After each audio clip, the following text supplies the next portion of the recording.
Coffee with Tom, Ming Tabiriba, Punamapu, Taram Okchuri, Ektingi Lamda, Iramda Masigi, Lan Ojoriba, Ahoy Punamaki, chinglen bu Kudol Tamjagi, Ahanu Maktada, Pabung Chilen bu Tom Tibi, my Kedi, Taram Okchuri. Kurumjari Yimgiribumiamu. Tagabibumiamu, Tagatsi. Yang Wajay Pabung, Pabung Zakoi Punamagna, Angang the Yapipade, Handegin Hadi Loina, Ubudata. Pabung chinglen have a silhouette canare, Tabudo show Sibo Doctor Boyna, Pabungi Pona Pam Lamdam, Amadi, Imaba Giming, Loina Begiming, Amadi, Ichaka Subige Habadu, Tankangzak. Tagazari Miam the Kangzagi. A yipun see what is she, a miam the Lizero in the Canberry Jolly. I Ipamas Kongdom Masani. Wonderful. Me big punsida, Mapam Masakang the Bacanano, Harigadi,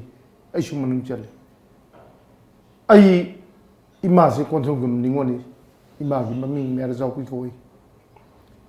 Nabol Kabi have the Babagi Lepamni High. In 1984, Hova Contogum da Isha Hum Subapo Adele. Matamdo Jolly Lirgadi Aina Say Marigum Suba Matamda Lineman that give people setting a little. Congrau City, Kude, Papa Mazam, Selaga, Aina lady, Quiggy, Sagai, Yamba, they get a touch of Dedo Ibolkovi, Mana, Indomza, Angando. Baga Ima Kanaraga, I see Pung European Jolly. I Underbuntum, Tahimari Musubada, Baba Masanga Moktrazani. Imasa Udre, Punchiki Pamasakoji, Sokam Kangudre. Domtangando, Kuraton, Uningi, had the Imana, Nangubuyama. Have Ina Kong Simon Lindum. Namnungay Punshibari. Adigiji Itom Taka Imag Mapanda, Contum the Hing. Angan Vizasi, Itom the Hingabanina, Ibok Hanubimna, Ngala Lulaga, Jolly Ashi Hingi, Namone Ngati Urena, Kumbung Kadem, Narangam Salaga, Ibok Lulaga, a metric passport.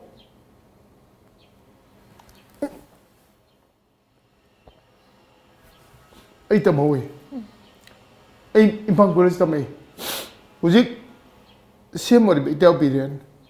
Mara, Dem Gulistamay. Maria Bonsanmini. I'm looking at the Matamdo. A Yumpale, a Yunupi, number no rimgi. A quiggy, Nupis have some crew in Basin. A Yunupi 1911 digina. 2011 digina 15 delegate cancer patient mara activity ma legite ujigna ina poketong macha humari ga yam nungai na phamungda mo chongol ga samine isa mo waina cha pa mo sai hapam dam ni doi tu mai lak ta bin to sala ka pa Hangam Ingor Sarga. Yam no way hingida, Punsi Yam Noida. A supporting way. A dimness when the company, I irim the Manipur artist as well singing, and the crew is a make mana Pangjabri. Sunday Jolly. Five Punsi, I Punsi what you monocumbo in the country. Nasi Agisa Jolina, Wang Jang Bay Kumbaria. I Punsi what young, but a chokong cook them Lipania. Mina hangi adubu aigi ming certificate di thiam babu ko buai me masak tu oge adubu ai ibti let tears babu Apigani Pabungi Maman Yam Laba, Wahigam Hangachabiki Manaza Quina Tikbasu, Nature de Pabuna Ayaba Lozeraga Quina ꯍꯪꯖꯔꯒ ꯄꯥꯕꯨꯡꯅ ꯇꯥꯛꯄꯤꯔꯛꯄꯁꯦ ꯍꯥꯏꯅꯤꯡꯉꯥꯏ ꯂꯩꯇꯅ ꯄꯥꯕꯨꯡꯕꯨ ꯑꯃꯨꯛꯀꯁꯨ ꯍꯟꯅ ꯊꯥꯒꯠꯄ ꯐꯣꯡꯗꯣꯛꯆꯔꯤ ꯃꯈꯥ ꯆꯠꯊꯖꯔꯛꯄ ꯑꯣꯏꯅ ꯄꯥꯕꯨꯡ ꯑꯩꯈꯣꯏꯒꯤ ꯑꯦꯛꯇꯤꯡꯒꯤ ꯂꯝꯁꯦ ꯏꯁꯥꯒꯤ ꯆꯍꯤ ꯀꯌꯥꯗꯒꯤ ꯈꯣꯡꯗꯥꯕꯤꯔꯛꯈꯤ ꯍꯥꯏꯕꯗꯨꯁꯨ ꯈꯤꯇꯪ ꯍꯪꯖꯒꯦ 1970ꯗ ꯃꯦꯇ꯭ꯔꯤꯛ ꯊꯥꯏ 69ꯗꯒꯤ ꯑꯩ ꯑꯦꯛꯇꯤꯡꯒꯤ ꯏꯁꯥꯅ ꯉꯥꯎꯖꯔꯨꯕ ꯍꯥꯏꯕ ꯌꯥꯔꯦ ꯑꯩ ꯐꯤꯂꯝ ꯗꯔꯃꯥ ꯁꯤꯅꯦꯃꯥꯁꯦ ꯌꯥꯝ ꯉꯥꯎꯔꯛꯈꯤ ꯏꯁꯥꯒꯤ ꯌꯨꯝ ꯀꯣꯟꯊꯣꯛꯖꯝꯗ ꯂꯩꯔꯤꯉꯩꯗ ꯑꯩꯈꯣꯏꯒꯤ ꯁꯪꯒꯣꯏ ꯃꯆꯥ ꯑꯃ ꯂꯩꯔꯝꯃꯤ ꯃꯗ ꯏꯅ ꯈꯥꯖꯤꯜꯂꯒ ꯃꯔꯨꯞ ꯃꯄꯥꯡ ꯃꯌꯥꯝ ꯑꯃ ꯀ꯭ꯂꯥꯁ ꯇꯧꯔꯒ ꯍꯧꯔꯛꯑꯕꯒꯤ ꯇꯨꯡꯗ ꯑꯇꯩꯗꯤ ꯂꯣꯏꯅꯃꯛ ꯄꯨꯟꯁꯤ ꯂꯣꯡꯈꯤꯕ ꯃꯌꯥꯝ ꯑꯃꯅꯤ ꯑꯩ 1972ꯗꯒꯤꯗꯤ ꯏꯝꯐꯥꯜ ꯀꯣꯂꯦꯖ ꯇꯝꯅ ꯇꯝꯅ ꯑꯣꯖꯥ ꯃꯅꯥꯔꯒ ꯄꯤꯔꯛꯅꯤ ꯄ꯭ꯔꯤꯟꯁꯤꯄꯥꯜꯅ ꯑꯗꯨꯗꯒꯤ ꯍꯧꯅ ꯑꯩ ꯑꯦꯛꯇꯤꯡꯒꯤ ꯂꯝꯕꯤ ꯆꯪꯈ꯭ꯔꯦ ꯑꯩ ꯀꯣꯔꯁꯇ ꯔꯇꯟ ꯊꯤꯌꯥꯝꯒꯤꯗ एरन थिएटरदा रूम होंदा क्लास कया लासे पामन गिदना लाइन मन बसु अरोय बो हापी इंसेली मतम दो बस की भरा सुबह की सिटी बस की लुपा पैसा तारा बाउले तंगे खोंग न चलगा आई एक्टिंग की लंबी से क्लास तौरी ngasiदी आई हम जाय फेरे जोली माने पाबुंग ओजा कनाय मखाददी एक्टिंग सिगी लमसिदा ओजा Birjit nganगumba adigi ahal legi traba ningthem jaw adigi eran theater gi tamu loken khoi hujiki moi aigonda hujiki ai direct suare na ise meksu aigonda tan tari se ai redo gi apurba artist ni hujik sine artist gi bombay digi thamada lising manga ai thabiri silver film मैम कुमखी ngaujoruba baibu sapabi film de horaga hujik pension je thage ai life long pension phangi mane pabu mase atai nate ai 1974 da isari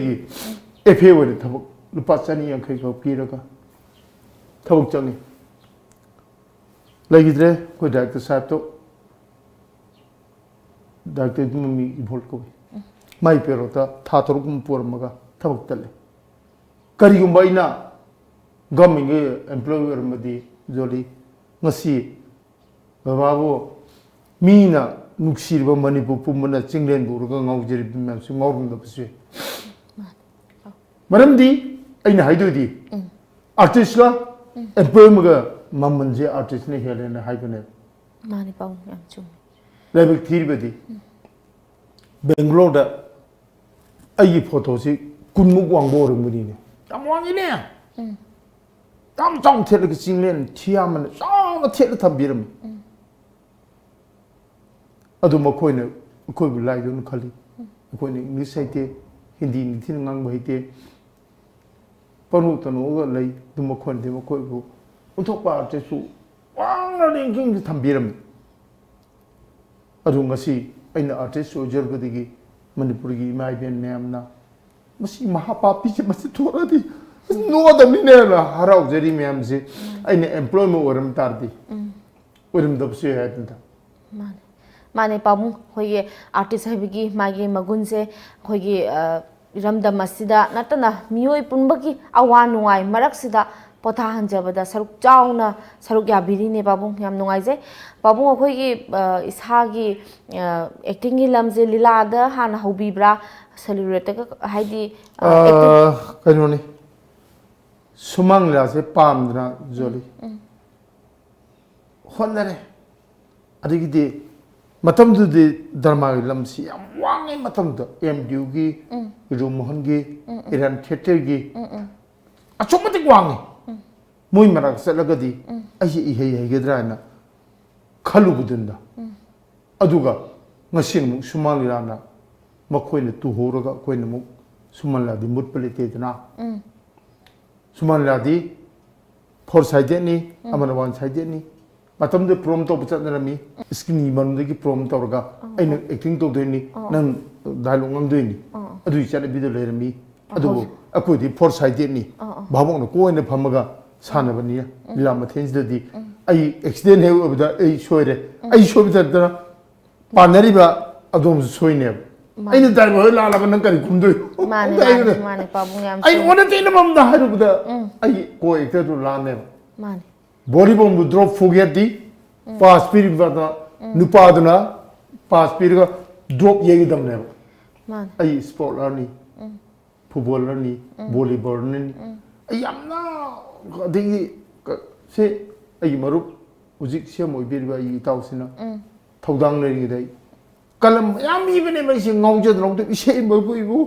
ꯃꯤꯒꯤ ꯑꯁꯣꯏꯕꯕꯨ ꯏꯕꯨ ꯄꯪꯌꯧ ꯇꯧꯔꯝꯕꯅꯦꯕ ꯑꯗꯨꯅ ꯌꯥꯝ ꯂꯨꯅ ꯇꯤꯟꯅꯖꯩ ꯑꯩꯒꯤ ꯃꯔꯨꯞ ꯁꯦꯝꯒ ꯑꯩꯒꯁꯨ ꯌꯥꯝ ꯅꯨꯡꯉꯥꯏꯖꯩ ꯄꯥꯕꯨꯡ ꯍꯥꯏꯗꯤ ꯑꯩꯈꯣꯏ ꯑꯦꯛꯇꯤꯡꯒꯤ ꯂꯝꯁꯦ ꯑꯩꯈꯣꯏꯒꯤ ꯐꯤल्मꯒꯤ ꯑꯦꯛꯇꯤꯡ ꯇꯧꯕꯒ ꯗ꯭ꯔꯃꯥꯒꯤ ꯑꯦꯛꯇꯤꯡ ꯇꯧꯕꯒ ꯊꯤꯌꯦꯇꯔꯒꯤ ꯑꯦꯛꯇꯤꯡ ꯇꯧꯕꯒ ꯂꯤꯂꯥꯒꯤ ꯑꯦꯛꯇꯤꯡ ꯇꯧꯕꯒꯁꯦ ꯈꯦꯠꯅꯩ ꯇꯥꯛꯄꯤꯔꯤꯅꯦꯕ ꯌꯥꯝ ꯈꯦꯠꯅꯩ ꯍꯥꯏꯕꯨ ꯑꯩ ꯍꯥꯏꯒꯦ ꯖꯣꯂꯤ ꯑꯩꯈꯣꯏꯗꯤ ꯁꯤ ꯑꯦꯡꯒꯜ ꯃꯆꯥꯁꯤꯗ ꯑꯦꯛꯇꯤꯡ ꯇꯧꯕꯅꯤ ꯆꯨꯝꯃꯤꯀꯣ ꯃꯥꯅꯦ ꯄꯥꯕꯨꯡ ꯀꯦꯃꯦꯔꯥ ꯃꯃꯥꯡꯁꯤꯗ ꯑꯩꯈꯣꯏꯒꯤ ꯐꯣꯔ ꯁꯥꯏꯗꯦꯠꯅꯤ ꯆꯥꯎꯈ꯭ꯔꯕ ꯁꯤꯗ ꯕꯥꯕꯨꯡꯅ ꯀꯣꯠꯁꯤꯜꯂ ꯐꯝꯃꯒ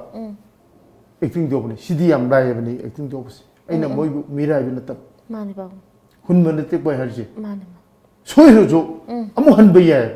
ꯑꯩ ꯁꯨꯃꯥꯡ ꯂꯥꯕꯨꯛ ꯁꯣꯏꯔꯗꯤ ꯑꯩ ꯁꯣꯔꯤ ꯍꯟꯌꯥꯁꯨ ꯅꯠꯇꯒꯨꯝ ꯇꯧ ꯀꯠ ꯍꯥꯏꯁꯨ ꯌꯥꯗꯒꯨꯝ ꯇꯧ ꯇꯟꯖꯥꯗꯣ ꯌꯥꯝ ꯅꯨꯡꯉꯥꯏꯖꯩ ꯄꯥꯕꯨꯡ ꯑꯗꯣ ꯄꯥꯕꯨꯡ ꯑꯩꯈꯣꯏ ꯁꯨꯃꯥꯡ ꯂꯤꯂꯥꯗ ꯑꯩꯈꯣꯏꯅ ꯎꯖꯔꯛꯏꯁꯦ ꯑꯩꯈꯣꯏꯅ ꯑꯉꯥꯡ ꯑꯣꯏꯔꯤꯉꯩ ꯃꯇꯝꯗꯒꯤ ꯎꯖꯔꯛꯑꯦ ꯉꯁꯤ ꯐꯥꯎꯕꯗ ꯑꯩꯈꯣꯏ ꯇꯦꯛꯇ ꯀꯥꯏꯗꯅ ꯏꯁꯣꯔꯅ ꯊꯧꯖꯥꯟꯕꯤꯗꯅ ꯄꯥꯕꯨꯡꯁꯦ ꯑꯩꯈꯣꯏ ꯃꯌꯥꯝꯗ ꯎꯍꯟꯕ ꯐꯪꯕꯤꯔꯤ ꯑꯗꯣ ꯃꯁꯤ ꯄꯥꯕꯨꯡ ꯂꯤꯂꯥꯒꯗꯤ ꯃꯁꯤꯡ ꯀꯌꯥꯃꯨꯛꯀꯗꯤ ꯁꯨꯕꯤꯔꯝꯒꯅꯤ ꯄꯥꯕꯨꯡꯅ ꯑꯩꯈꯣꯏ ꯁꯣ ꯑꯩ ꯃꯁꯤ ꯎꯠꯄꯤꯈ꯭ꯔꯤꯁꯦ ꯃꯁꯤꯡ ꯈꯪꯉꯔꯣꯏꯅꯦ ꯖꯣꯂꯤ ꯆꯥꯎꯔꯥꯛꯄ ꯀꯔꯤꯒꯤꯅꯣ ꯍꯥꯏꯕꯗꯤ ꯆꯍꯤ ꯑꯃꯗ ꯂꯤꯂꯥ 3 ꯄꯨꯊꯣꯛ 1972 2019 ꯐꯥꯎꯗ ꯂꯤꯂꯥ ꯀꯌꯥ ꯑꯣꯏꯔꯝꯃꯅꯤ ꯃꯥꯅꯦ ꯑꯗꯨꯛ ꯃꯇꯤꯛ ꯌꯥꯝꯃꯝꯃꯅꯤꯌꯦ ꯌꯥꯝꯃꯝꯃꯅꯤ ꯑꯩꯈꯣꯏꯅ ꯍꯦꯛ ꯄꯤꯛꯏꯉꯩꯗꯒꯤ ꯎꯖꯔꯛꯑꯦꯕ ꯄꯥꯕꯨꯡ ꯍꯣꯏ ꯑꯗꯨꯕꯨ ꯂꯤꯂꯥꯗꯣ ꯃꯁꯤꯡ ꯈꯪꯗ꯭ꯔꯦ ꯑꯔꯤꯕ ꯂꯤꯂꯥ ꯑꯃ ꯀꯩꯁꯥꯝꯊꯣꯡ ꯊꯣꯏꯕꯤ ꯍꯥꯏꯔꯣꯅꯦ ꯌꯥꯝꯅ ꯄꯣꯄꯨꯂꯔ ꯑꯣꯏꯕ ꯂꯤꯂꯥ ꯃꯅꯨꯡꯗ ꯑꯩꯈꯣꯏ ꯃꯟꯖꯨꯔꯤ ꯍꯣꯏꯗꯤ ꯃꯟꯗꯕꯤꯗꯤ ꯑꯩꯈꯣꯏ ꯑꯗꯨꯅ ꯌꯥꯝ ꯐꯥꯒꯤ ꯇꯧꯕ ꯂꯤꯂꯥ ꯃꯊꯦꯜ ꯃꯊꯦꯜ ꯂꯩꯕꯅꯦꯕ ꯑꯗꯨꯒꯨꯝꯕꯗꯨ ꯗꯥꯏꯂꯣꯛꯁꯤꯡ ꯑꯝꯇ ꯅꯤꯡꯁꯤꯡꯗ꯭ꯔꯦ ꯑꯗꯨꯅ ꯔꯣꯕꯤꯟꯗ꯭ꯔꯣꯒ ꯄꯨꯜꯂꯒ ꯑꯃꯨꯛꯇꯪ ꯅꯪꯒꯤ ꯔꯦꯀꯣꯔꯠꯁꯤꯗ ꯄꯥꯕꯨꯡ ꯑꯩꯈꯣꯏ ꯇꯟꯖꯥ ꯆꯥꯕꯗꯣ ꯑꯩꯈꯣꯏ ꯄꯥꯕꯨꯡ ꯑꯃꯨꯛ ꯑꯩꯈꯣꯏ ꯂꯧꯖꯔꯒꯀꯣ ꯃꯌꯥꯝꯗ ꯍꯣꯏ ꯑꯃꯨꯛ ꯈꯨꯗꯣꯜ ꯇꯝꯖꯒꯦ ꯑꯗꯣ ꯄꯥꯕꯨꯡ ꯑꯩꯈꯣꯏ ꯀꯦꯔꯦꯛꯇꯔꯁꯦ ꯔꯣꯜꯁꯦ ꯄꯥꯕꯨꯡꯅ ꯁꯥꯕꯤꯕ ꯃꯇꯝꯗ ꯅꯦꯒꯦꯇꯤꯞ ꯔꯣꯜꯗ ꯍꯦꯟꯅ ꯄꯥꯝꯕꯤꯕ꯭ꯔꯥ ꯍꯥꯏꯗꯤ ꯑꯐꯕ ꯐꯠꯇꯕ ꯀꯃꯥꯏꯅ ꯇꯧꯋꯤ ꯅꯨꯡꯉꯥꯏꯕ ꯖꯣꯂꯤ ꯑꯩ ꯄꯨꯟꯁꯤꯁꯦ ꯌꯥꯝ ꯍꯤꯡꯆꯥ ꯌꯥꯠꯇꯕ ꯑꯣꯏꯅ ꯎꯔꯛꯈꯤ ꯍꯧꯈꯤꯕꯁꯤꯗ ꯍꯧꯖꯤꯛꯅ ꯑꯃꯨꯛ ꯀꯃꯦꯗꯤꯔꯣꯝꯗ ꯂꯣꯏꯅꯅ ꯃꯤꯅ ꯅꯨꯡꯁꯤꯅꯕ ꯋꯥꯍꯩꯁꯤ ꯃꯈꯟ ꯌꯥꯝ ꯌꯥꯝ ꯏꯕꯦꯝꯃ ꯑꯗꯨꯅ ꯌꯥꯝꯅ ꯑꯦꯛꯇꯤꯡꯒꯤ ꯑꯔꯊ ꯍꯧꯖꯤꯛ ꯍꯪꯉꯗꯤ ꯑꯥꯔꯇꯤꯁ ꯃꯌꯥꯝꯗ ꯑꯝꯇ ꯍꯪꯒꯦꯅꯦ ꯌꯥꯝ ꯋꯥꯠ ꯏज ꯃꯤꯟ ꯕꯥꯏ ꯗ ꯋꯥꯔꯛ ꯋꯤꯠ ꯑꯦꯛꯇꯤꯡ ꯈꯪꯉꯣꯏ ꯑꯦꯛꯇꯤꯡ ꯍꯥꯏꯕꯁꯤ ꯅꯪꯒꯤ ꯃꯃꯥꯏ ꯃꯃꯤ ꯇꯥꯒꯅꯦꯕ ꯊꯃꯣꯏꯗ ꯐꯥꯎꯕ ꯑꯋꯥꯕ ꯑꯣꯏꯔꯝꯃꯣ ꯑꯋꯥꯕꯒꯤ ꯃꯃꯤꯁꯤ ꯃꯥꯏꯊꯣꯡꯒ ꯀꯣꯟꯅꯅ ꯄꯨꯟꯅ ꯊꯕꯛ ꯇꯧꯕꯗꯨꯕꯨ ꯑꯦꯛꯇꯤꯡ ꯀꯧꯕꯅꯦ ꯆꯨꯝꯃꯤ ꯄꯥꯕꯨꯡ ꯌꯥꯝ ꯆꯨꯝꯃꯤ ꯅꯠꯇꯅ ꯈ꯭ꯋꯥꯏꯗꯒꯤ ꯀꯞꯁꯤꯟꯅꯔꯁꯨ ꯃꯤꯅ ꯀꯞꯄꯣꯏꯕꯅꯤ ꯆꯨꯝꯃꯤ ꯄꯥꯕꯨꯡ ꯃꯤ ꯇꯥꯃ ꯉꯥꯛꯇꯅ ꯃꯤꯑꯣꯏꯕꯁꯦ ꯀꯞꯄ ꯅꯠꯇꯦ ꯆꯨꯝꯃꯤ ꯃꯆꯥ ꯇꯔꯦꯠ ꯄꯣꯛꯁꯅꯨ ꯁꯣꯔꯥꯠ ꯑꯃꯗ ꯃꯔꯨ ꯂꯣꯏ ꯀꯣꯛꯊꯣꯛꯑꯒ ꯇꯨꯃꯤꯟꯅ ꯐꯝꯕ ꯑꯃꯁꯨ ꯌꯥꯎꯔꯝꯒꯅꯦꯕ ꯍꯧꯕꯗꯤ ꯂꯣꯏꯐꯥꯎꯗ ꯕꯥꯕꯥ ꯏꯃꯥ ꯏꯃꯥꯅ ꯄꯪꯗ ꯀꯞꯄꯁꯨ ꯌꯥꯎꯔꯝꯒꯅꯦꯕ ꯑꯗꯨ ꯚꯥꯕꯣꯛꯁꯤꯡꯅ ꯑꯣ ꯉꯥꯛꯇ ꯏꯁꯩ ꯇꯥꯒꯦ ꯇꯧꯕ ꯃꯔꯨ ꯀꯣꯛꯄ ꯃꯌꯥꯝꯁꯤꯅ ꯀꯞꯆꯠ ꯏꯁꯩ ꯇꯥꯗ꯭ꯔꯦ ꯑꯗꯨꯕꯨ ꯍꯣꯔꯦꯟ ꯑꯔꯣꯏꯕꯗꯅ ꯈ꯭ꯋꯥꯏꯗꯒꯤ ꯁꯦꯟꯇꯤꯃꯦꯟ ꯑꯣꯏꯕꯅꯤ ꯏꯃꯥ ꯑꯄꯪꯕ ꯅꯆꯥ ꯑꯩꯈꯣꯏꯁꯨ ꯂꯣꯏ ꯍꯨꯟꯇꯣꯛꯑꯃ ꯅꯪ ꯆꯠꯂꯕ꯭ꯔꯥ ꯏꯃꯥ ꯅꯪꯒꯤ ꯃꯇꯝ ꯂꯣꯏꯔꯕ꯭ꯔꯥ ꯍꯥꯏꯅ ꯃꯄꯤ ꯃꯅꯥꯝ ꯇꯥꯗ꯭ꯔꯁꯨ ꯃꯥꯒꯤ ꯁꯦꯟꯇꯤꯃꯦꯟꯗꯨꯅ ꯗꯛ ꯂꯥꯎ ꯐꯥꯎꯕꯗꯨꯕꯨ ꯑꯦꯛꯇꯤꯡ ꯀꯧꯕ ꯃꯥꯏ ꯃꯃꯤꯗꯤ ꯃꯃꯤ ꯑꯃ ꯇꯥꯒꯅꯦ ꯑꯗꯨꯅꯤ ꯑꯦꯛꯇꯤꯡ ꯍꯥꯏꯔꯤꯁꯤ ꯑꯩꯈꯣꯏꯅ ꯇꯧꯁꯤꯟꯅꯔꯒ ꯇꯧꯕꯁꯤꯗꯤ ꯖꯣꯂꯤ ꯑꯩꯗꯤ ꯑꯦꯛꯇꯤꯡ ꯍꯥꯏꯗꯤ ꯗꯔꯃꯥꯗ ꯑꯣꯏꯁꯅꯨ ꯔꯦꯗꯤꯑꯣꯗ ꯑꯣꯏꯔꯝꯁꯅꯨ ꯐꯤꯂꯝꯗꯁꯨꯅꯤ ꯅꯣꯏ ꯏꯆꯤꯜ ꯏꯄꯥ ꯏꯆꯥ ꯑꯩꯈꯣꯏ ꯇꯧꯃꯤꯟꯅꯕ ꯃꯇꯝꯗ ꯅꯣꯏꯒꯤ ꯂꯝꯕꯤ ꯇꯥꯛꯏ ꯃꯌꯥꯝꯁꯦ ꯑꯩꯅꯦꯕ ꯑꯩ ꯂꯣꯏ ꯈꯪꯉꯦꯕ ꯅꯪ ꯇꯧꯁꯤꯟꯅꯔꯦ ꯑꯗꯒꯤ ꯅꯪ ꯃꯥ ꯁꯦꯔꯤꯌꯁ ꯑꯣꯏꯔꯦ ꯃꯥ ꯁꯦꯟꯇꯤꯃꯦꯟ ꯑꯣꯏꯔꯦ ꯃꯥ ꯉꯥꯈꯣ ꯑꯉꯥꯡ ꯇꯦꯟꯁ ꯌꯥꯝ ꯂꯩꯔꯦ ꯈꯥꯝꯃꯣꯅ ꯈꯥꯝꯖꯔꯤꯁꯦ ꯑꯩꯅꯦꯕ ꯑꯗꯨꯅꯤ ꯑꯦꯛꯇꯤꯡꯒꯤ ꯂꯝꯁꯤꯗ ꯆꯪꯉꯛꯏꯁꯤꯗꯤ ꯑꯩꯈꯣꯏꯅ ꯀꯞꯁꯟꯅꯕ ꯃꯌꯥꯝ ꯌꯥꯎꯔꯦꯕ ꯅꯨꯡꯉꯥꯏꯇꯕ ꯁꯨꯃꯥꯏꯅꯁꯨ ꯅꯨꯄꯤ ꯁꯥꯕꯤ ꯃꯌꯥꯝ ꯑꯃ ꯅꯨꯄꯥ ꯁꯥꯕ ꯃꯌꯥꯝ ꯑꯃ ꯇꯧꯁꯟꯅꯩ ꯌꯥꯝ ꯇꯧꯁꯟꯅꯩꯌꯦꯕ ꯇꯧꯍꯟꯒꯦ ꯑꯗꯨꯕꯨ ꯑꯩꯈꯣꯏꯅꯗꯤ ꯍꯥꯏꯔꯤꯕ ꯏꯇꯤꯛꯅꯗ ꯏꯇꯤꯛꯇꯤ ꯅꯠꯇꯦ ꯀꯔꯤꯒꯨꯝꯕ ꯀꯥꯟꯗ ꯑꯩꯕꯨ ꯗꯤꯔꯦꯛꯁꯟ ꯇꯧꯕꯅ ꯍꯥꯏꯔꯛꯑꯕ ꯑꯩꯗꯤ ꯑꯗꯨꯝ ꯍꯥꯏꯒꯅꯤ ꯑꯆꯨꯝꯕ ꯂꯣꯟꯗꯨ ꯃꯣꯏꯗ ꯄꯤꯒꯅꯤ ꯏꯃꯥꯁꯦ ꯈꯨꯗꯛꯇ ꯒꯥꯔꯤꯅ ꯊꯥꯖꯤꯜꯂ ꯁꯤꯔꯝꯃꯣꯅꯦ ꯑꯩꯅ ꯅꯨꯡ ꯊꯨꯒꯥꯏꯗꯅ ꯂꯩꯕ ꯃꯆꯥꯅꯨꯄꯥ ꯕꯤ ꯇꯝꯕ ꯑꯃꯅ ꯕꯤ ꯄꯥꯁ ꯇꯧꯔꯕ ꯊꯕꯛꯇꯤ ꯐꯪꯗ꯭ꯔꯕ ꯄꯩꯁꯥꯁꯨ ꯂꯩꯖꯗꯕ ꯃꯃꯥꯗꯨ ꯒꯥꯔꯤ ꯊꯣꯝꯃꯦ ꯍꯥꯏꯔꯣ ꯑꯗ ꯂꯥꯛꯀꯗꯕ ꯁꯦꯟꯇꯤꯃꯦꯟ ꯃꯌꯥꯝꯗꯣ ꯊꯃꯣꯏꯗ ꯐꯥꯎꯗ꯭ꯔꯅꯤ ꯑꯩꯈꯣꯏ ꯊꯃꯣꯏꯗ ꯌꯥꯝ ꯅꯨꯡꯁꯤ ꯋꯥꯔꯤ ꯂꯩꯗ ꯖꯣꯂꯤ ꯃꯃꯥꯟꯅꯕꯁꯤ ꯂꯥꯏꯔꯤꯛ ꯆꯃꯟ ꯇꯝꯃꯤꯟꯅꯛꯄ ꯂꯥꯏꯔꯤꯛꯁꯨ ꯅꯨꯡ ꯊꯨꯒꯥꯏꯕꯗꯨꯅ ꯍꯦꯟꯅ ꯐꯕ ꯑꯃꯗꯨꯅ ꯌꯥꯏꯐꯕ ꯏꯃꯨꯡ ꯑꯣꯏꯕꯗꯒꯤ ꯒꯣꯔꯃꯦꯟꯒꯤ ꯑꯆꯧꯕ ꯊꯕꯛ ꯐꯪꯈ꯭ꯔꯕ ꯃꯃꯥꯏ ꯈꯨꯝꯖꯤꯜꯂꯒ ꯏꯀꯥꯏꯗꯅ ꯄꯥꯈꯪ ꯑꯣꯏꯕꯅꯤꯅ ꯅꯨꯡ ꯊꯨꯒꯥꯏ ꯂꯩꯕ ꯃꯃꯥꯟꯅꯕꯗꯨꯅ ꯒꯥꯔꯤ ꯃꯅꯤꯡ ꯇꯣꯛꯂꯣ ꯍꯟꯖꯤꯜꯂꯛꯑꯒ ꯇꯧꯕꯤ ꯍꯣꯏ ꯀꯩ ꯅꯨꯡ ꯇꯧꯗꯦ ꯑꯩ ꯅꯪ ꯊꯕꯛ ꯀꯥꯔꯕꯣ ꯈꯪꯗꯦꯗ ꯏꯃꯥꯁꯨ ꯅꯥ ꯂꯩꯗꯅ ꯑꯩꯈꯣꯏ ꯃꯥꯏ ꯒꯨꯂꯤ ꯂꯩꯅꯕ ꯍꯥꯏꯗꯤ ꯍꯤꯗꯥꯛ ꯄꯩꯁꯥ ꯑꯃꯐꯥꯎ ꯂꯩꯇ ꯇꯧꯔꯤꯅꯤꯅꯦ ꯍꯥꯏꯕ ꯃꯥꯒꯤ ꯊꯃꯣꯏꯗ ꯐꯥꯎꯕ ꯁꯤꯒ ꯍꯥꯏꯔꯛꯄ ꯋꯥꯍꯩꯗꯣ ꯑꯗꯨꯗꯅꯤ ꯑꯩꯈꯣꯏꯅ ꯐꯥꯎꯔꯤꯕ ꯑꯅꯥꯕꯁꯤ ꯃꯄꯤ ꯇꯥꯕ ꯉꯥꯛꯇꯅ ꯀꯞꯄ ꯅꯠꯇꯦ ꯌꯥꯝ ꯆꯨꯝꯃꯤ ꯄꯥꯕꯨꯡ ꯑꯗꯨꯅꯕꯨ ꯄꯥꯕꯨꯡ ꯑꯩꯈꯣꯏ ꯉꯁꯤ ꯐꯥꯎꯕꯗ ꯃꯌꯥꯝꯅ ꯍꯟꯕ ꯂꯩꯇꯅ ꯄꯥꯕꯨꯡꯕꯨ ꯑꯦꯛꯇꯤꯡꯒꯤ ꯂꯝ ꯁꯨꯃꯥꯡ ꯂꯤꯂꯥꯗ ꯊꯣꯛꯄꯤꯔꯛꯄ ꯑꯗꯩ ꯃꯌꯥꯝꯅ ꯂꯦꯡꯗꯅ ꯄꯥꯝꯅꯔꯒ ꯉꯁꯤꯐꯥꯎ ꯂꯩꯕꯤꯔꯤꯁꯦ ꯄꯥꯕꯨꯡꯒꯤ ꯑꯁꯤꯒꯨꯝꯕ ꯑꯩꯈꯣꯏ ꯃꯇꯤꯛ ꯃꯒꯨꯟ ꯂꯩꯔꯕ ꯑꯥꯔꯠꯀꯤ ꯂꯝꯁꯤꯗ ꯑꯩꯈꯣꯏ ꯃꯌꯥꯝ ꯄꯨꯝꯅꯃꯛꯅ ꯇꯝꯖꯅꯤꯡꯉꯥꯏ ꯑꯣꯏꯔꯕ ꯑꯁꯤꯒꯨꯝꯕ ꯒꯨꯟ ꯃꯌꯥꯝ ꯌꯥꯎꯔꯤ ꯄꯥꯕꯨꯡꯗ ꯄꯥꯕꯨꯡ ꯑꯩꯈꯣꯏ ꯃꯈꯥ ꯇꯥꯖꯔꯛꯄ ꯑꯣꯏꯅ ꯋꯥꯔꯤ ꯋꯥꯇꯥꯏꯁꯨ ꯌꯥꯝ ꯅꯨꯡꯉꯥꯏꯔꯤ ꯃꯈꯥ ꯇꯥꯅꯁꯨ ꯁꯥꯟꯅꯖꯈꯤꯁꯤ ꯑꯗꯨꯕꯨ ꯑꯩꯈꯣꯏ ꯉꯥꯏꯍꯥꯛꯇꯪ ꯄꯥꯕꯨꯡꯒꯤ ꯑꯌꯥꯕ ꯂꯧꯖꯔꯒ ꯕ꯭ꯔꯦꯛ ꯃꯆꯥ ꯑꯃꯇꯪ ꯂꯧꯃꯤꯟꯅꯁꯤ ꯕꯤꯌꯔꯁ ꯕ꯭ꯔꯦꯛ ꯃꯆꯥ ꯑꯃꯇꯪ ꯂꯧꯃꯤꯟꯅꯁꯤ ꯂꯝꯖꯤꯡꯕ ꯖꯨꯋꯦꯂꯔꯤꯅ ꯑꯗꯣꯝꯒꯤꯗꯃꯛ ꯈ꯭ꯋꯥꯏꯗꯒꯤ ꯑꯁꯦꯡꯕ ꯁꯅꯥ ꯈ꯭ꯋꯥꯏꯗꯒꯤ ꯑꯍꯣꯡꯕ ꯁꯅꯥ ꯑꯁꯥꯃꯜꯗ ꯐꯪꯍꯟꯖꯔꯤ ꯑꯩꯈꯣꯏꯒꯤ ꯁꯔꯚꯤꯁꯁꯤꯡꯗꯤ ꯏꯅꯥꯠꯀꯤ ꯑꯣꯏꯕ ꯗꯤꯖꯥꯏꯟꯁꯤꯡ ꯔꯦꯗꯤꯃꯦꯗꯇ ꯐꯪꯍꯟꯖꯔꯤ ꯁꯤꯡꯅꯅꯤꯡꯉꯥꯏ ꯑꯣꯏꯗ꯭ꯔꯕ ꯑꯁꯦꯡꯕ ꯁꯅꯥ ꯈꯛꯇꯃꯛ ꯄꯤꯖꯔꯤ ꯃꯅꯨꯡ ꯃꯇꯝ ꯆꯥꯅ ꯑꯣꯔꯗꯔ ꯗꯦꯂꯤꯚꯔꯤꯁꯤꯡ ꯄꯤꯖꯔꯤ ꯁꯅꯥ ꯑꯁꯥꯃꯜ ꯈ꯭ꯋꯥꯏꯗꯒꯤ ꯅꯦꯝꯅ ꯂꯧꯖꯔꯤ ꯅꯣꯡꯃꯥꯏꯖꯤꯡ ꯅꯨꯃꯤꯠꯁꯨ ꯑꯗꯣꯝꯒꯤ ꯁꯔꯚꯤꯁꯇ ꯂꯩꯖꯔꯤ Ngasimak lengsinbirau Lamjingba Jewellery Private Limited DM College Road Opposite Memsi Mall Thangmaiban Imphal West Email lamjingbaJewellery@gmail.com Website www.lamjingbagoldbank.com Contact us at 764293445 and 940-299-2391 Lamjingba Jewellery Good quality is our priority. Furniture industry da chahi tara manga hen experience leiraba Mobile Furniture ngasi Manipur da chahi mari mapung fana retail stores ani na miyam gi seva pijari miyam service vertical sing asigi khudong chaw lobi ngasi maglengchin biroksi Mobile Furniture Cooperative near Imphal Quarters Panthoibi embroidery da hauzik miyam na yamna pamnariba top blouse, fanek, sengau, porloi amadi kangkhal na chingba, luhongbada changba khudingmak amadi nupi oibi singi akemaugi potlam khudingmak ahongba mamalda fangbiragani, loinana order su luxury. Lengsin birau ngasimak Panthoibi embroidery Sagolban Khamnam Bazar opposite Oriental College Imphal. Contact number 700-540-2267. Break ki matungda taramna mo okchori. Pabung khoi makha tajarak poina इनखलगलीबा नहासिंगसिदा को पाबो अखोइगे पाबुंगना पिबिनिंगबा पाउताक message खसितंग थंबिबो दम फै यम नंगाय कोइ जोली के वांगसि गलेबा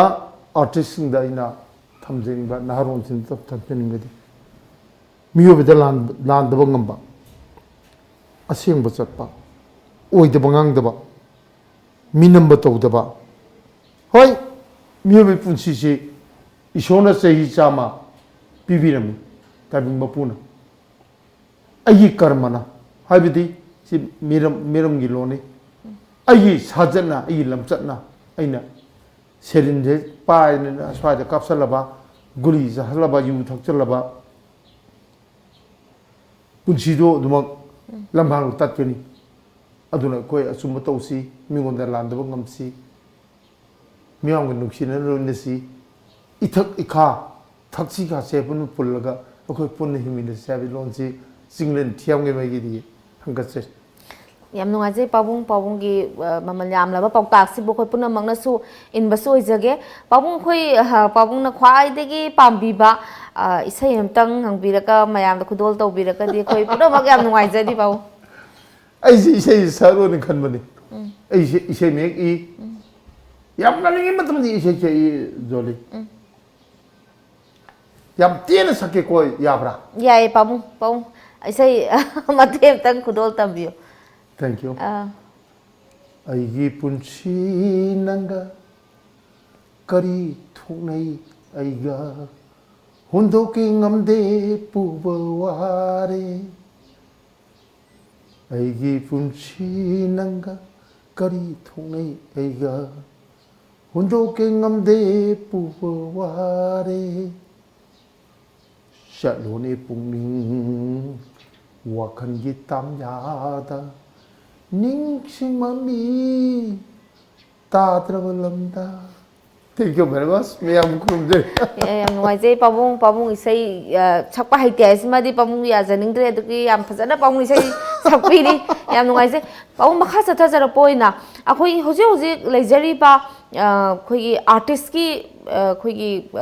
ꯄꯨꯟꯁꯤꯁꯦ ꯃꯁꯤꯒꯤ ꯃꯐꯝꯁꯤ ꯆꯞ ꯆꯥꯔꯦ ꯍꯥꯏꯅ ꯈꯟꯕꯤꯕ꯭ꯔꯥ ꯅꯠꯇ꯭ꯔꯒ ꯀꯃꯥꯏꯅ ꯂꯩꯕꯤꯔꯤꯒꯦ ꯍꯥꯏꯕꯗꯨ ꯈ꯭ꯋꯥꯏ ꯂꯥꯏꯕꯛ ꯑꯩꯈꯣꯏꯒꯤ ꯂꯝꯗꯝꯁꯤꯒꯤ ꯑꯥꯔꯇꯤꯁꯁꯤꯡꯁꯦ ꯃꯤꯔꯝꯗ ꯑꯩꯒꯤ ꯏꯌꯥꯝꯕ ꯑꯃꯤꯇꯥꯕ ꯕꯆꯟ ꯍꯣꯏ ꯍꯤꯃꯥ ꯃꯥꯂꯤꯅꯤ ꯏꯆꯦꯕꯦꯝ ꯍꯣꯏꯅ ꯚꯣꯠ ꯀꯥꯔꯤꯕ ꯕꯖꯟ ꯃꯂꯥ ꯍꯣꯏꯅ ꯚꯣꯠ ꯀꯥꯔꯤꯕ ꯂꯩꯈꯤꯗ꯭ꯔꯕ ꯏꯆꯦꯕꯦꯝꯃ ꯇꯥꯃꯤꯜ ꯅꯥꯗꯨꯒꯤ ꯀꯩꯅꯣ ꯆꯤꯞ ꯃꯤꯅꯤꯁꯇꯔ ꯑꯣꯏꯔꯝꯕꯗꯣ ꯃꯈꯣꯏꯕꯨꯗꯤ ꯑꯁꯨꯛ ꯃꯇꯤꯛ ꯋꯥꯡꯅ ꯊꯥꯡꯒꯠꯂꯤ ꯑꯩꯈꯣꯏ ꯏꯌꯥꯝꯕ ꯁꯇꯨꯡ ꯁꯤꯟꯍꯥ ꯂꯩꯔꯤꯕ ꯃꯌꯥꯝꯁꯤ ꯐꯤꯂꯝ ꯁ꯭ꯇꯥꯔ ꯃꯌꯥꯝꯗꯤ ꯑꯁꯨꯛ ꯃꯇꯤꯛ ꯋꯥꯡꯅ ꯊꯥꯡꯒꯠꯂꯒ ꯊꯝꯕꯤꯔꯦ ꯃꯅꯤꯄꯨꯔꯁꯤꯗ ꯂꯩꯔꯤꯕ ꯑꯩꯈꯣꯏꯒꯤ ꯑꯥꯔꯇꯤꯁꯁꯤꯡꯗꯤ ꯑꯩꯈꯣꯏꯒꯤ ꯒꯚꯔꯟꯃꯦꯟꯠꯁꯤꯅ ꯍꯟꯅ ꯌꯦꯡꯕꯤꯗꯦ ꯑꯩꯈꯣꯏꯅ ꯅꯨꯡꯗꯥꯡ ꯑꯃ ꯆꯠꯆꯔꯨꯔꯒ ꯂꯨꯄꯥ ꯆꯥꯝꯃꯔꯤ ꯆꯥꯝꯃꯉꯥ ꯑꯃ ꯐꯪꯖꯔꯒ ꯍꯤꯡꯖꯕꯁꯤꯅꯗꯤ ꯑꯩꯈꯣꯏ ꯌꯥꯝ ꯋꯥꯏ ꯑꯩ ꯒꯣꯔꯃꯦꯟꯗ ꯌꯥꯝ ꯅꯤꯡꯉꯥꯏ ꯇꯧꯖꯕꯅꯤ ꯌꯥꯝ ꯅꯤꯡꯉꯥꯏ ꯇꯧꯕꯅꯤ ꯑꯥꯔꯠ ꯑꯦꯟ ꯀꯜꯆꯔ ꯄꯥꯏꯕꯤꯔꯤꯁꯤ ꯑꯩꯈꯣꯏꯒꯤ ꯃꯦꯗꯤꯀꯦꯜ ꯃꯤꯅꯤꯁꯇꯔ ꯖꯦꯟꯗꯤ ꯀꯨꯃꯥꯔ ꯄꯥꯏꯕꯤꯕꯅꯤ ꯑꯩꯈꯣꯏꯕꯨ ꯈꯔ ꯁꯧꯒꯠꯄꯤꯌꯨ ꯑꯩꯒꯤ ꯑꯥꯔꯇꯤꯁꯁꯤꯡꯁꯤ ꯅꯨꯄꯥꯅ ꯅꯨꯄꯤ ꯁꯥꯕ ꯍꯥꯏꯁꯦ ꯄ꯭ꯔꯤꯊꯤꯕꯤꯗ ꯑꯩ ꯍꯧꯖꯤꯛ ꯖꯨꯟꯗ ꯏꯟꯗꯣꯅꯦꯁꯤꯌꯥ ꯆꯠꯀꯅꯤ ꯐ꯭ꯂꯥꯏꯠ ꯇꯤꯀꯦꯠꯅ ꯃꯦꯝꯕꯔ ꯑꯃꯗ ꯂꯨꯄꯥ ꯂꯤꯁꯤꯡ 40-44 ꯇꯤꯀꯦꯠ ꯀꯛꯑꯦ ꯃꯈꯣꯏꯅ ꯃꯅꯤꯄꯨꯔꯒꯤ ꯅꯨꯄꯤ ꯁꯥꯕꯤꯕꯨ ꯑꯁꯨꯛ ꯃꯇꯤꯛ ꯀꯂꯛꯆꯩ ꯃꯈꯣꯏꯅ ꯊꯤꯁꯤꯁ ꯏꯕꯗ ꯃꯣꯏꯒꯤ ꯉꯥꯎꯖꯔꯦꯕ ꯑꯗꯨꯕꯨ ꯄ꯭ꯔꯤꯊꯤꯕꯤꯒꯤ ꯂꯝꯗꯝꯗ ꯅꯨꯄꯤ ꯃꯥꯟꯕ ꯅꯨꯄꯥꯅ ꯅꯨꯄꯤ ꯁꯥꯕꯒꯤ ꯂꯝꯕꯤꯁꯤꯗꯤ ꯌꯥꯝ ꯂꯩꯌꯦꯕ ꯑꯗꯨꯕꯨ ꯃꯅꯤꯄꯨꯔꯒꯤ ꯂꯝꯁꯤꯗ ꯇꯧꯔꯤꯁꯤꯗꯤ ꯐꯥꯒꯤ ꯇꯧꯕ ꯉꯝꯃꯤ ꯀꯞꯍꯟꯕ ꯉꯝꯃꯤ ꯅꯨꯍꯣꯟꯕ ꯉꯝꯃꯤ ꯃꯈꯣꯏꯅ ꯉꯥꯎꯖꯕ ꯍꯥꯏꯇꯥꯔꯦꯅꯦ ꯑꯩꯈꯣꯏꯒꯤ ꯂꯝꯗꯝꯁꯤꯒꯤ ꯑꯥꯔꯇꯤꯁꯁꯤꯡꯁꯦ ꯑꯗꯨ ꯍꯧꯖꯤꯛ ꯂꯩꯔꯤꯕ ꯂꯝꯗꯝꯁꯤꯒꯤ ꯑꯥꯔꯇꯤꯁꯁꯤꯡꯁꯤ ꯅꯨꯡꯗꯥꯡ ꯑꯃ ꯆꯠꯂꯨꯔꯒ ꯌꯣꯡꯗꯧꯅ ꯈꯔ ꯇꯩꯁꯜꯂꯒ ꯈꯤꯇꯪ ꯐꯪꯕ ꯑꯔꯦꯝꯕ ꯌꯨ ꯈꯔ ꯊꯛꯑ ꯂꯥꯛꯄꯗꯨꯅꯗꯤ ꯀꯔꯤꯝ ꯀꯥꯟꯅꯔꯝꯗ꯭ꯔꯦ ꯑꯗꯨꯅ ꯑꯩꯈꯣꯏꯒꯤ ꯒꯚꯔꯟꯃꯦꯟꯠꯁꯤꯅ ꯑꯩꯈꯣꯏꯕꯨ ꯈꯔ ꯌꯣꯛꯈꯠꯄꯤꯔꯒꯗꯤ ꯑꯩꯈꯣꯏ ꯃꯤꯌꯥꯝ ꯃꯤꯔꯛ ꯇꯤꯟꯕ ꯉꯝꯒꯗ꯭ꯔꯥ ꯍꯥꯏꯕꯒꯤ ꯋꯥꯈꯜꯗꯤ ꯂꯩꯖꯩ ꯁꯤꯃꯛꯅꯤ ꯑꯩꯅ ꯊꯝꯅꯤꯡꯕꯗ ꯑꯗꯨ ꯒꯚꯔꯟꯃꯦꯟꯠꯗ ꯌꯥꯝ ꯗꯤꯄꯦꯟ ꯇꯧꯅꯤꯡꯉꯤ ꯌꯥꯝ ꯍꯥꯏꯅꯤꯡꯉꯤ ꯃꯈꯣꯏꯗ ꯌꯥꯝꯅ ꯑꯣꯏꯅꯖꯅꯤꯡꯉꯦꯕ ꯃꯈꯣꯏꯅ ꯑꯩꯈꯣꯏꯕꯨ ꯈꯔ ꯌꯣꯛꯈꯠꯄꯤꯔꯒꯗꯤ ꯍꯦꯟꯅ ꯅꯨꯡꯉꯥꯏꯒꯗ꯭ꯔꯥ ꯈꯜꯂꯤ ꯃꯥꯅꯦ ꯄꯥꯕꯨꯡ ꯍꯥꯏꯗꯤ ꯑꯩꯈꯣꯏꯒꯤ ꯑꯥꯔꯠꯁꯦ ꯑꯩꯈꯣꯏꯒꯤ ꯇꯧꯅꯕ ꯍꯣꯠꯅꯕꯗ ꯑꯇꯣꯞꯄ ꯊꯕꯛꯁꯨ ꯃꯇꯝꯁꯦ ꯍꯦꯛ ꯈꯥꯏꯗꯣꯛꯄꯁꯨ ꯉꯝꯖꯗꯦ ꯁꯤꯒꯤ ꯂꯥꯏꯟꯁꯤꯗ ꯆꯠꯅꯅꯕ ꯍꯣꯠꯅꯕꯗ ꯌꯥꯝ ꯊꯦꯡꯅ ꯍꯜꯂꯛꯑꯦ ꯌꯥꯍꯧꯁꯨ ꯉꯟꯗ꯭ꯔꯦ ꯑꯗꯒꯤ ꯑꯩꯒꯤ ꯍꯧꯖꯤꯛ ꯍꯧꯖꯤꯛ ꯂꯩꯔꯤꯕ ꯑꯩꯒꯤ ꯃꯣꯠ ꯀꯩꯔꯥꯎ ꯔꯥꯖꯦꯟ ꯃꯁꯥ BP ꯁ꯭ꯇ꯭ꯔꯣꯛꯇ ꯍ꯭ꯋꯤꯜ ꯆꯤꯌꯔ ꯆꯠꯂꯤꯅꯤ ꯃꯈꯧꯔꯤ ꯍꯨꯠꯇꯣꯛꯑꯒ ꯗꯥꯏꯂꯣꯛ ꯉꯥꯡꯕ ꯉꯝꯗ꯭ꯔꯦ ꯃꯥꯒꯨꯝꯕ ꯑꯐꯥꯎꯕ ꯑꯥꯔꯇꯤꯁ ꯑꯃ ꯏꯁꯣꯔꯅ ꯇꯥꯏꯕꯪ ꯃꯄꯨꯅ ꯃꯥꯕꯨ ꯃꯤꯔꯥꯏꯕꯤꯔꯦ ꯌꯥꯝ ꯊꯤꯅ ꯋꯥꯏ ꯌꯥꯝ ꯊꯤꯅ ꯉꯥꯎꯏ ꯅꯍꯥꯟ ꯅꯣꯡꯃ ꯐꯪꯁꯟ ꯑꯃ ꯌꯥꯎꯃꯤꯟꯅꯩ ꯆꯟꯗ꯭ꯔꯒꯤꯇꯤꯗ ꯑꯩ ꯎꯔ ꯀꯞꯄꯤ ꯃꯥ ꯑꯩꯁꯨ ꯀꯞꯄꯦ ꯏꯕꯥꯅꯤꯒꯤ ꯊꯥꯏꯅꯒꯤ ꯗꯥꯏꯂꯣꯛ ꯃꯉꯣꯟꯗ ꯍꯥꯏꯖꯤꯜꯂꯨꯔꯦ ꯌꯥꯝꯅ ꯑꯩꯅ ꯎꯠꯊꯣꯛꯄ ꯊꯕꯛ ꯑꯗꯨꯅꯤ ꯆꯠꯁꯤ ꯂꯥꯎ ꯈꯨꯃꯟ ꯂꯝꯄꯥꯛꯇ ꯊꯣꯛꯑ ꯌꯦꯡꯊꯣꯛꯅꯁꯨ ꯆꯥꯡꯌꯦꯡ ꯀꯥꯏꯅ ꯇꯧꯔ ꯉꯥꯡꯕ ꯃꯥ ꯀꯞꯄꯛꯑꯦ ꯑꯗꯨ ꯃꯥꯅ ꯃꯀꯣꯛꯇ ꯄꯪꯊꯥ ꯇꯧꯋꯦ ꯌꯥꯝ ꯊꯤꯅ ꯅꯨꯡꯉꯥꯏꯈꯤꯗꯦ मियोबी पुंसीदी लोम बनाई अदुना अखोई मसेल लेरिंगैसिदी नुक्सीबन पुल्लगा अखोई हिमिनस हाब लोनजिमदी दिल्ली बवाय खन खल अखोई नुक्सीनसिको सिमतंग दे यानी कैमरा प्लीज सिमतंग दे अखोई नुक्सीनसि अखोई नुक्सीनद्रबदी मियोबी हिमबवान माने याम चुमी पाबुंग पाबुंग ना थंबिरिबा मैम पुनमगसी अखोई टॉम टीवी की माइकैदगिसु अखोई इरमदमसिगी आर्ट की लमदा लेजरिबसिंगसिबु खजितंग ओरबसु मागी मफमसे थंबिनबगिदमक्ता गवर्नमेंट साइटसु हाइजरी याम थुना अखोई सिगुम थबसिबु लखोटमिनबिदमक्ता अखोई साइटगिसु पाबुंग हाइजरी मखा सदसरपोइना पाबुंग अखोई पाबुंग ngasi phawbuda lila si ama mathengdi kaya ama chapire adu matamduda chappa matamda थेंनखीबा अवा नुंगाइजगा हौजिका मी हाइदे मी फत्तबसु मयामसु लेबिरी को बाबुआ लंबी लंहांगदा मदु खेतनाबसी हनबिराब्रा कमाइन तौबिरी हौजि फावबदे हौजिकती याम फरे लगनी जोले मतमदो खोने साइकल चलमी अइना हापेन चलिंगेदा खोंग चलगा लीला यावरी मतमदुदी अखोई बाजार के कांगबू मयामसु यामने किजे लवा इम्फान गा याम नाइना मी मतमदो हौजिकती अदुई खेनब लेखिद्रे करीबना नुआइतब लेखिद्रे तबुतबु खोने ला खर थेंग चंगुरगा मीने थीरा बिदो अदुको औ थेंग लाइएना थीजे गांगबीने नन्ने चंगो सुसानन दुगुम तो थीती गांगबी अदुरा अदुम मोगारे केमेते दि मखोइने हौजिक लेसाबिन पुरा ला कौद्रे मौवाक्तना लासि कौबीरे मोइने तनबु पुथोरपो अथेंब लाकदी येरुम अंगोबो ऑमलेट फाले तौरगा चना कंगमु चा पिथक्तगा याम नुंगाइन तौरे जिति मतमसिगे लमदमसिगे कोइगी चलचेसिंग मौसिंगे याम लुन तौबेरे सुमांग लो अदुकी मतिंग खोइगी सुमांग लासि मतिंग मगुनजे नोम नोमoi सब हेंगचरे एने हौजिक यावसम मतुंग ला चामरी हेन लेबा सेरेंदा ओ फम पिभम लेत्रेबा अखोइगे जोलिन लाम कोगे पीरोय फंगदे मतम माने खंगना चाने ने ते याब नतेबा मी हाइदोग नंग सानगेदी माने उतुम दारदे माने माने याम चुमे पाबु याम नुंगाइजे पाबु पाबु दु थाइ हुजिकती लोइना खोइगी फिल्म कुंबा अदगी खोइगी एल्बम बु कुंगे हाइरो लीला बु यावगे ड्रामा बु यावगे हाइबा मतमदा माइ माइ इं मनुंग सिंजिदा हरा हराउना लोइ थोंना या सपोर्ट तौनरइबा पाबु होइ मतमददी मसिगी कैनोसे तंग कमाइ तौबि खेनबसो मतमदु तौमिसिदिगा हुजिगा खेनबमना अइदी तसेंगमक मखोइबु मियोबिगी राशि हेबसिया तोंगाले इनबोर्न क्वालिटी में यावदबा यारोय पोगदि गुण में यावदबा यारो अइना दु सानिंगेना कोई हापचल गुंदान हेबदि यारोय मियोबिगी तोंगा तोंगा गुण मयाम अम पुल्लगा पोरागा इला तौरगा बाबुंगना ngauri yengine mamon yang president babuk je aduno aina kijabasi joli babuk ni audience mana piba permission ni ngase ne sumangda stage da song phangije ai dai tolse chalo tha di prem pam yeng di chalo thor bu dai pension bangani aduna jiksu angang mayama nupi di manjaba